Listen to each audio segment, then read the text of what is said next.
Good morning everyone, welcome back to my channel, welcome to my new video. আশা করছি আপনারা সবাই ভালো আছেন, সুস্থ আছেন। আজকে সকালবেলা ঘুম থেকে উঠেছি একটু দেরি করে। উঠে দেখি মা আর বাবা বাজার গিয়েছে, জয়দেবপুর গিয়েছে বাজার করতে। তো এখন আমি ফ্রেশ ট্রেশ হয়ে মশারি আমার বিছানাটা আমার ঘরটা গুছিয়ে তারপরে যাব রুটি খেতে।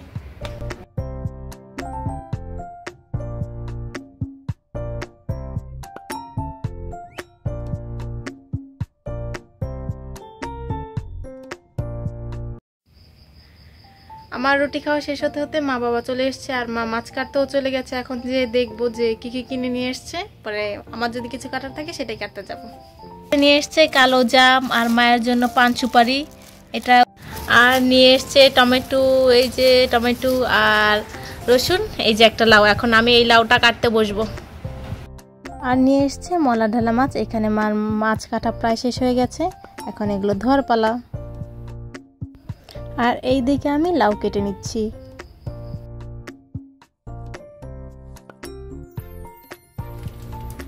এই যে ফাট্টু ভাই এই দুইটা চকলেট আমার জন্য নিয়ে এসছে, একটা আমি খাবো এখন, একটা ফাট্টু ভাই খাবে। আর এই যে ফাট্টু ভাই কি খেয়েছে? জাম খেয়েছে। জাম খেয়ে জিব্বা কেমন বানিয়েছে দেখা, এই যে জাম খেয়ে জিব্বা একবার নীল করে দিয়েছে, সেটাই দেখছে। আর এই যে আমারটাও দেখাতে বলছে, আমারটাও হয়ে গেছে। আর এই যে ফাট্টু ভাইয়ের রেজাল্ট দিয়েছে, ফাট্টু ভাই 97 পেয়েছে। একটা বানাম ভুল গিয়েছে, তার জন্য নাম্বার কেটেছে 2, আর হাতের লেখার জন্য নাম্বার কেটেছে 1। আর আগে পরীক্ষা হয়েছিল যে ক্লাস টেস্ট, সেটা পেয়েছে 20-19, তো ভালোই করেছে, খারাপ করেনি। আর এই যে ফাট্টু ভাই একটা খেলনা নিয়ে আসছে, কি খেলনা? মার্বেল নিয়ে আসছে, আর সাথে নিয়ে আসছে কি এই যে স্পাইডারম্যানটা। এখন আমি আর ফাট্টু ভাই এই চকলেট গুলো খাবো। খাবি না ফাট্টু ভাই? দাদা তুই একটা খাবি, আমি একটা খাবো। একটা ছিড়বো না, দুইটাই ছিড়বো একটা। ফাট্টু ভাইয়ের সাথে গল্প টল্প করে আমি চলে এসেছি আমার কাজ করতে। প্রথমেই আমি বিছানাটা ঝাড়ু দিয়ে নিলাম, তারপরে ফ্লোর না পুরো ঘরটাই ঝাড়ু দিয়ে নিলাম, পরে মুছে নিলাম। সমস্ত কাজ শেষ করে স্নান করে আমি পুজো দিতে চলে এসেছি।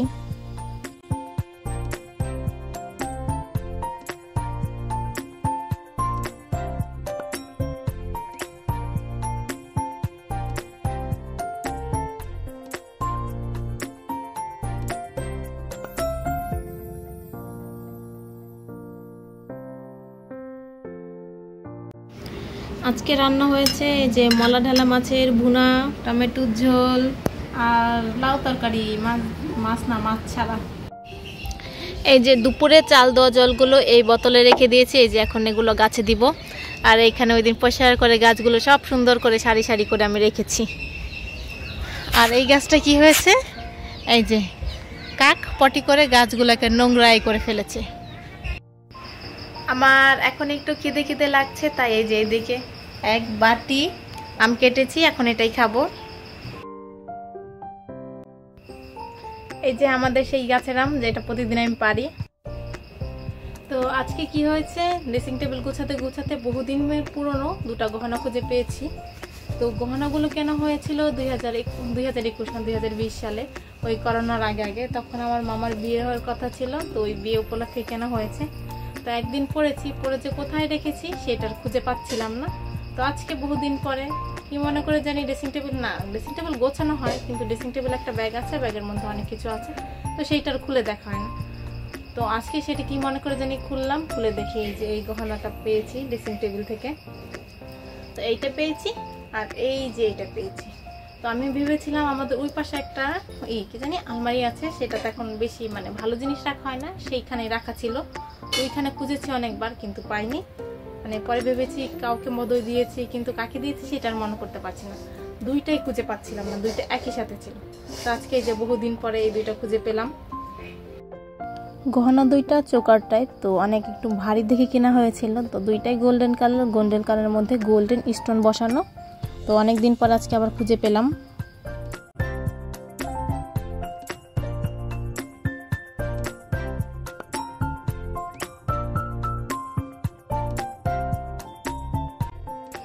তো কিছুটা সময় লেখালেখি করে চলে আসলাম। অবশ্যই এটা আমার জন্য লেখা না, ফাট্টু ভাইয়ের জন্য লেখা।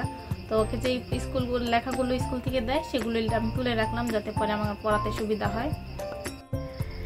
আজকে মা সকালে রুটি বানায়নি, তাই এখন বানাবে, তার জন্য আমাকে ডাকছে এখন যে আমি রুটিটা মেখে দিব।